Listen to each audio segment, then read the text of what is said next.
As is Decadence, my favorite series this season, out of honestly like 3 that I've watched, winds down towards its eventual end. I constantly think about what it's doing well every week, and I keep coming back to my grievance with Black Clover, and the reason I'm struggling to keep interest in that series. The core theme of pushing beyond your limits. It's not something unique to either of these stories. In fact, it's pretty damn common if you've been watching anime or reading manga for a while. These 2 series just emphasize the idea much more than some others do.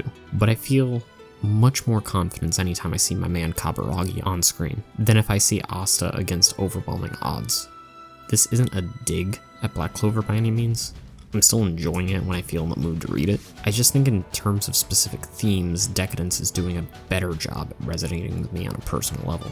A few weeks ago I put out a video about the manga series Komi Can't Communicate, in which I mentioned that Komi is my realistic self, and Yukihira Soma from Food Wars is my ideal self.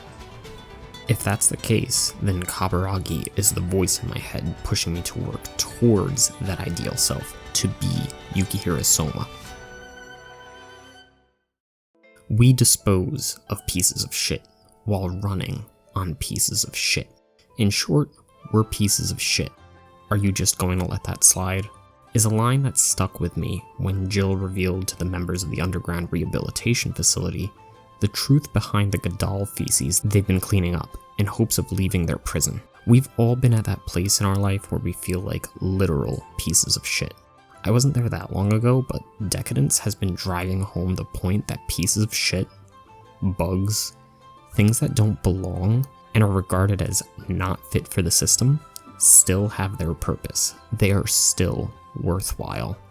Kaburagi embodies this with his defense of Natsume during the story, especially in standing up against Hugin's philosophy that the world must be rid of bugs.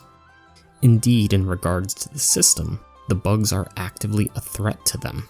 In finding out the truth of the world, Solid Quake could be at risk, but there's value in that. Maybe not to Solid Quake, but to the village of Tank, to humanity. If the human race of our world, or even just parts of the world, could find out truths that those in power may be hiding from us, would it not put us at risk too? Would we be considered bugs in the system?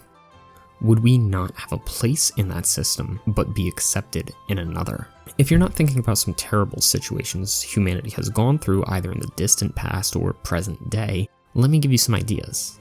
The Jews were bugs to Hitler's plans. The Japanese were a bug to Americans during World War II. The colonists, a bug to the British. All Lives Matter, a bug to Black Lives Matter. Control, a bug to freedom. Inequality, a bug to equality. Pick your system. A bug exists in that would prevent the system from working the way it currently does or did in the past. But that doesn't necessarily mean the system is right. In a more lighthearted sense, flashing back to the world of anime, recall the series Psycho Pass, where Akane Tsunemori's ideologies were a bug to the civil system's current way of judgment, or criminally asymptomatic individuals were bugs that exposed the problems with the civil system. In many ways, all of those bugs are necessary to expose the inner workings of themselves or other systems, and such bugs like Natsume, Kaburagi, Jill, and others are important to expose Solid Quake. Even if the system deems them unnecessary, even if the system makes them feel unnecessary, they are still worthwhile. Another great example of a pile of shit that had value was Sark. He provided comfort in his own liquor to the residents of the rehabilitation facility.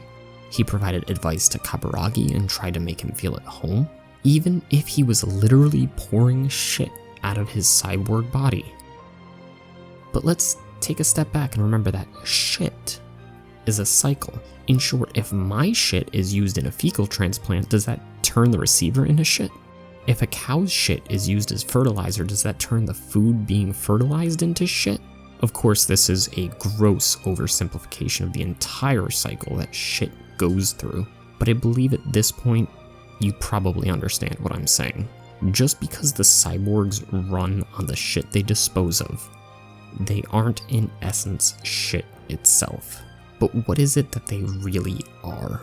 We know by the late 2400s that the human race damaged the planet to extreme means through air pollution, a problem that our world is facing at this very moment. And in time, our world could be the world Decadence's humans are experiencing. But maybe there's a method to Solid Quake's Godal production. In a fluke of misunderstanding and control over the endangered, what if Solid Quake is trying to provide solutions without the humans ever figuring out another race was involved?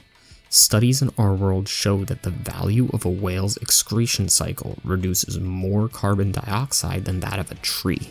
In fact, a whale is worth exponentially more than a tree. There's more details on that in the link I provided in the description, but it's pretty interesting stuff to think about.